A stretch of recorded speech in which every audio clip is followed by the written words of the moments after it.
আসসালামু আলাইকুম প্রিয় অষ্টম শ্রেণীর শিক্ষার্থীরা, আশা করি তোমরা সবাই ভালো আছো। আজকের পর্বে আমরা অনুশীলন 3 এর পরিমাপ অধ্যায়ের 9 এবং 10 এই দুটি অঙ্ক সমাধান করা শিখব। গত পর্বে আমরা 7 এবং 8 এর দুটি অঙ্ক সমাধান করা শিখেছি। তোমরা স্ক্রিনে দেখতে পাচ্ছ, এখানে 9 নম্বর অঙ্কে বলা আছে যে একটি ত্রিভুজ আকৃতির জমির ক্ষেত্রফল 264 বর্গমিটার এবং ভূমি 22 মিটার হলে উচ্চতা নির্ণয় করতে হবে। তো এখানে আমরা 9 নম্বর অঙ্কটি যেভাবে সমাধান করব তোমরা একটু দেখতে থাকো। যেহেতু এখানে ত্রিভুজের ক্ষেত্রফল দেওয়া আছে 264 কি বর্গমিটার, এখানে ভূমি দেওয়া আছে কত 22 মিটার। তো আমরা এখানে লিখতে পারি যে এখানে ত্রিভুজের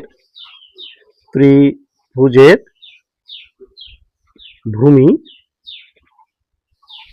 দেওয়া আছে কত এখানে 22 মিটার। তাহলে আমাদের ত্রিভুজের উচ্চতা চাইছে, তো আমরা এখানে বলতে পারি ত্রিভুজের উচ্চতা। তো আমরা ত্রিভুজের উচ্চতা আমাদেরকে বের করতে হবে, ঠিক আছে, এটা আমাদের নাই।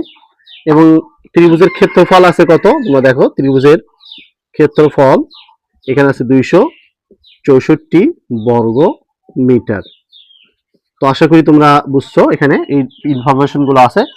তো আমরা ত্রিভুজের ক্ষেত্রফলের সূত্রটা কি জানি? আমরা জানি ত্রিভুজের ক্ষেত্রফল হাফ গুণন ভূমি গুণন উচ্চতা। তো এর মাধ্যমে আমরা এই অঙ্কটি সমাধান করতে পারি। তো এখানে লিখতে পারি আমরা ত্রিভুজের ক্ষেত্রফল, এখানে লিখতে পারি ত্রিভুজের ক্ষেত্রফল,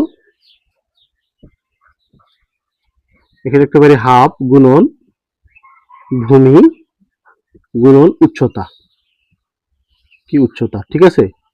তো এখানে আমাদের উচ্চতা যেহেতু নাই, উচ্চতা আমরা বের করতে হবে। এখানে ত্রিভুজের ক্ষেত্রফল দেওয়া আছে কত 264 বর্গমিটার। তো এখানে আমরা প্রশ্ন মতে লিখতে পারি যে প্রশ্ন মতে এখানে হাফ গুণন ভূমি, তাহলে এখানে ভূমির মান কত আছে 22, এবার উচ্চতা, এখানে আমরা উচ্চতা লিখবো, ওকে সমান। এখানে আমরা লিখতে পারি 264, ঠিক আছে।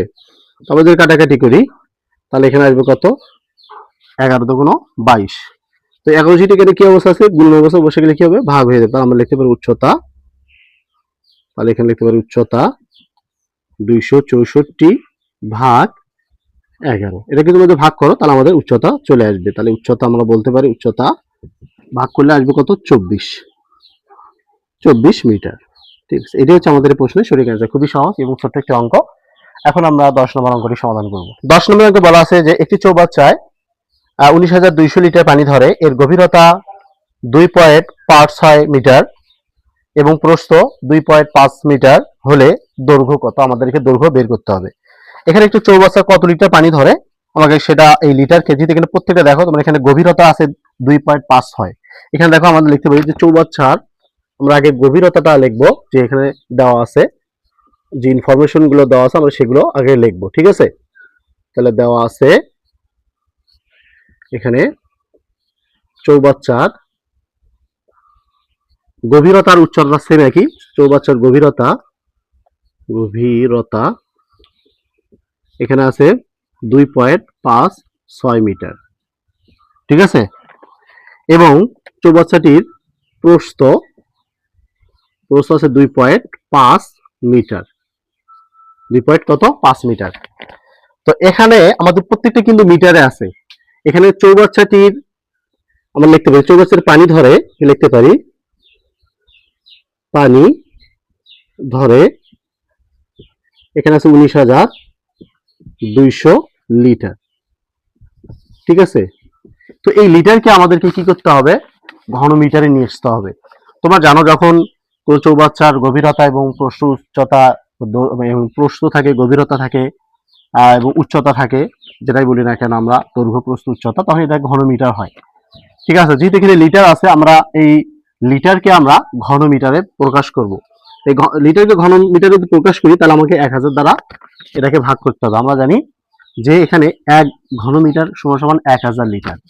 তো এখানে আমরা লিখতে পারি এখানে এই যে 19,200 লিটারকে আমরা 1000 দ্বারা ভাগ করবো, তাহলে এখানে হবে কি ঘন মিটার।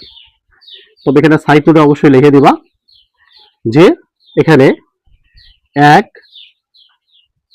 ঘন মিটার সমান সমান 1000 লিটার, ঠিক আছে। অথবা 1000 লিটার সমান 1 ঘন মিটার, তোমরা লিখতে পারবা, ঠিক আছে। তো আমরা একে যদি ভাগ করে দিই, তোমরা এখানে ভাগ করতে পারো, তাহলে এটা যদি তোমরা ভাগ করো 19,200 কে, তাহলে এখানে আসবে 19.2 ঘনমিটার। ঘনমিটার। তো এটা আমাদের ঘনমিটার হয়ে গেল। তো এখন আমরা আবার বলি যে যখনই লিটার থাকবে, লিটারকে যখন তোমরা ঘনমিটারে নিয়ে আসতে যাবা, তখন তোমাদের কি করতে হবে? 1000 দ্বারা ভাগ করতে হবে। আমরা জানি 1000 লিটার সমান সমান 1 ঘনমিটার, অথবা 1 ঘনমিটার সমান সমান 1000 লিটার। এই জন্য আমরা কি করলাম? 1000 দ্বারা ভাগ করলাম। এখানে আমাদের চৌবাচ্চাটির গভীরতা আছে, প্রস্থ আছে, এবং এখানে আমাদেরকে দৈর্ঘ্য ধরে নিতে হবে। যেহেতু আমাদের প্রশ্নতে বলছে যে দৈর্ঘ্য কত, তাহলে এখানে আমরা বলতে পারি যে ধরি চৌবাচ্চাটির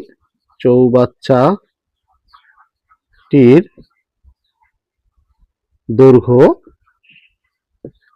আমরা ক মিটার ধরে নিলাম। ঠিক আছে, তাহলে এখন আমরা লিখতে পারি এটা, এই যেখানে যে আমাদের পানির এত লিটার, চৌবাচ্চার পানি এত লিটার ধরে, এটা কিন্তু আমাদের পানির আয়তন। ঠিক আছে, এটা ঘনমিটার মানে এখানে এটা পানির আয়তন। তো এখন বলতে পারি এখানে চৌবাচ্চাটির আয়তন আমরা লিখতে পারি এখানে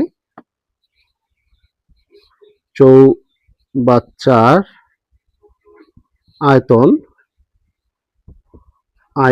এখানে লিখতে পারি দৈর্ঘ্য এখানে কি আছে? ক।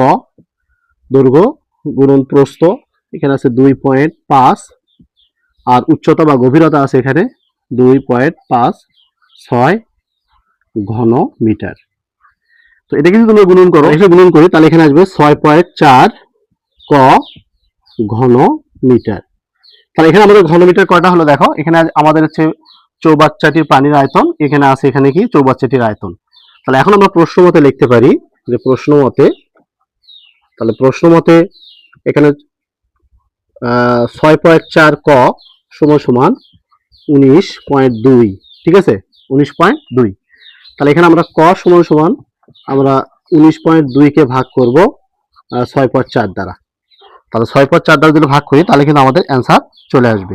তাহলে এখানে আছে লিখতে পারি 19.2 এরপর ভাগ 6. এখানে 4, তাহলে এখানে আসবে 3।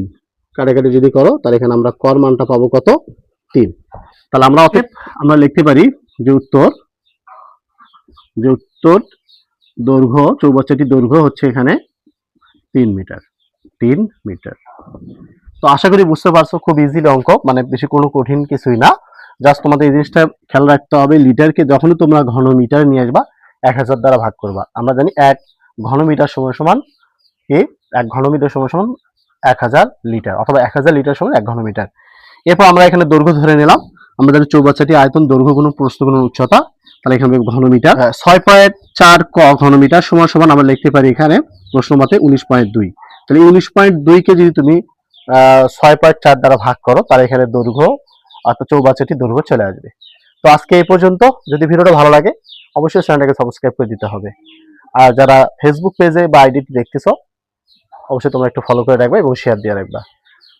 সবাই ভালো থাকো, আল্লাহ হাফেজ।